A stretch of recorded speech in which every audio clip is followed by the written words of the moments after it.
Во анализата за обновата на албанскиот театар стои дека компанијата Lamone Moreda од Италија, чија македонска подружница требаше да го обнови театарот во 2015 година, за кратко по склучениот договор отишла во стечај.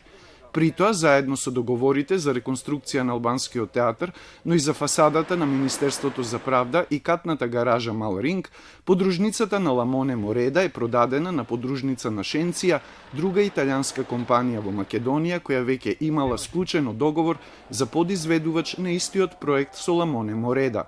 Тоа е против домашните закони, вели Тасева, но и нашите институции делувале противзаконски, дополнува председателката на комисијата. Договорот за Шенција е склучен после донесената одлука од судот во Република Македонија дека се прифаќа судската одлука од стечајната постапка од Италија.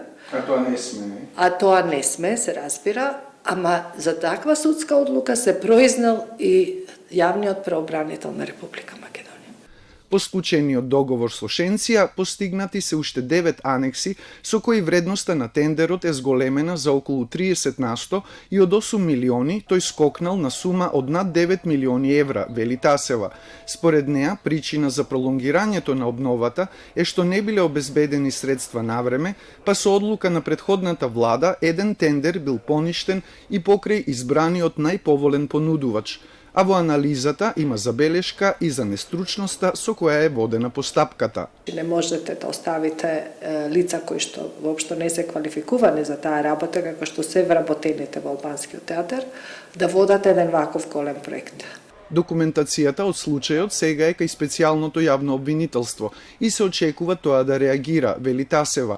Албанскиот театар започна да се обновува во 2014 година и покрај најавите дека ќе биде готов за една година, тоа не е направено досега. Неверување за завршувањето на реконструкцијата во октомври изрази и министерот за култура Асаф Адеми кога во јули го посети објектот.